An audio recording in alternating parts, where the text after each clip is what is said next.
एक शिक्षक दिल्ली के मुखर्जी नगर में बच्चों को आईएएस ऑफिसर बनने की कोचिंग दिया करता था।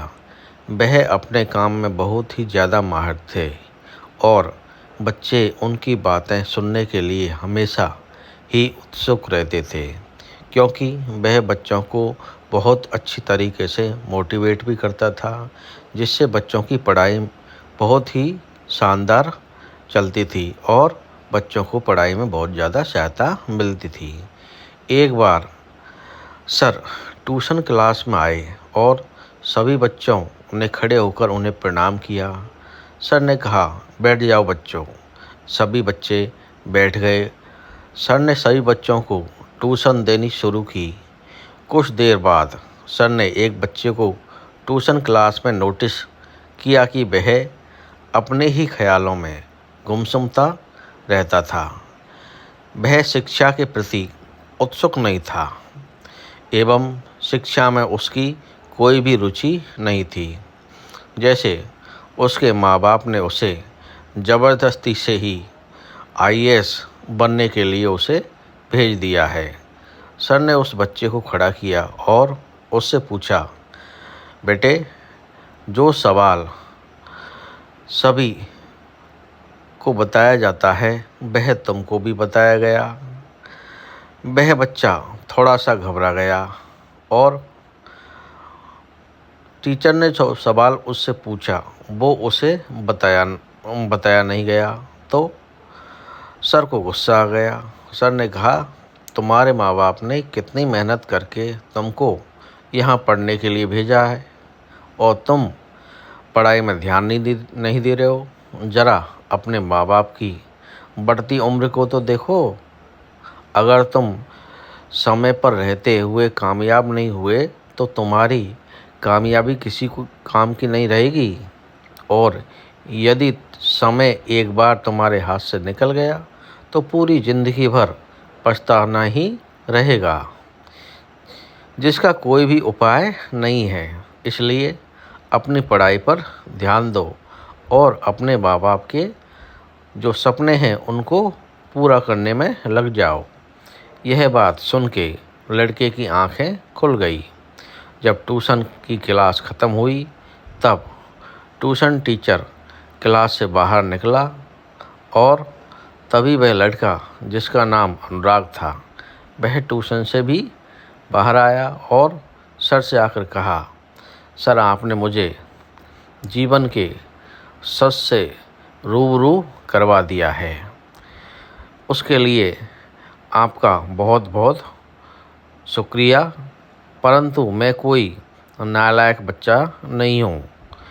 मेरे पिता एक किसान हैं और वह खेती करते हैं, पर जब उन्हें पता चला कि मैं पढ़ने में बहुत अच्छा हूँ तो उन्होंने अपनी जो इकलौती ज़मीन है 1 एकड़ की वो भी बेच दी और उन्हीं पैसों से मुझे यहाँ पढ़ने के लिए भेज दिया है।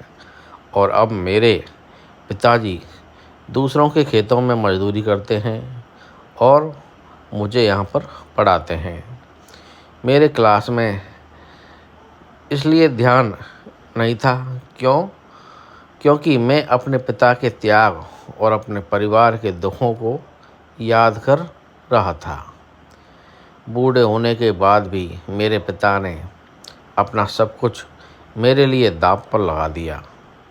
यदि अगर मैं कामयाब नहीं हुआ तो मैं कभी भी अपने आप को माफ़ नहीं कर पाऊँगा और वह मेरे जीवन का सबसे बुरा समय होगा।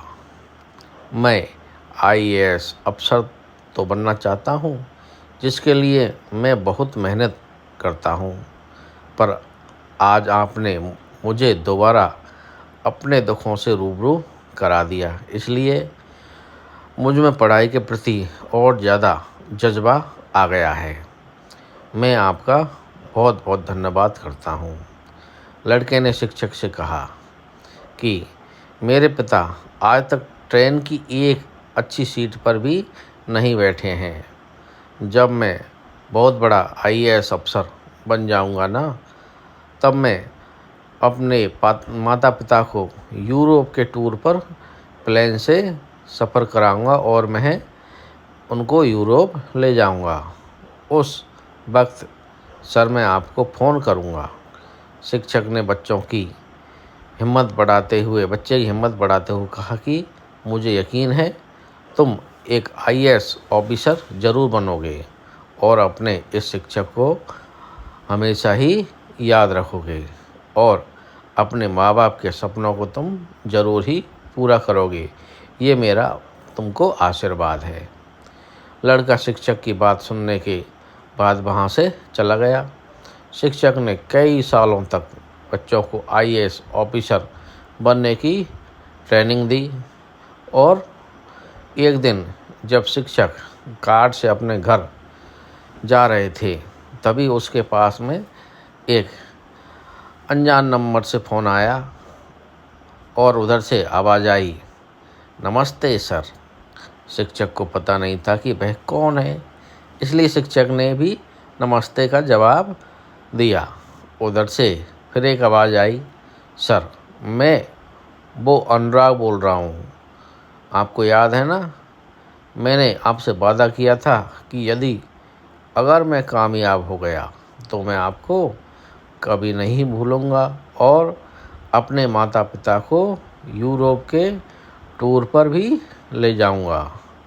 सर आज मैं एक बहुत बड़ा आईएएस ऑफिसर बन गया हूँ और आज मैं अपने माता पिता के साथ यूरोप के टूर पर जा रहा हूँ और मैं इस वक्त एयरपोर्ट पर पहुँच चुका हूँ। यह सुनकर शिक्षक हैरान हुए और उनकी आंखों से आंसू झलकने लगे, क्योंकि यह बात बहुत ही अद्भुत थी कि किसी बच्चे ने अपने माता पिता के दुखों को ख़त्म कर दिया और वह जीवन में सफल हुआ। शिक्षक की आंखों से आंसू निकलने लगे, क्योंकि वह जो बच्चा था अनुराग शिक्षक से कभी पढ़ा था।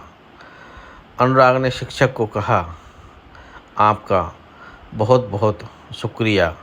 यदि आप मुझे उस दिन सबके सामने खड़ा करके मुझको नहीं समझाते तो शायद मुझ में जज्बा कम हो जाता, इसलिए मैं आपका धन्यवाद करता हूँ। शिक्षक ने उससे कहा, तुम जीवन में और भी आगे बढ़ो, मेरा आशीर्वाद तुम्हारे साथ है।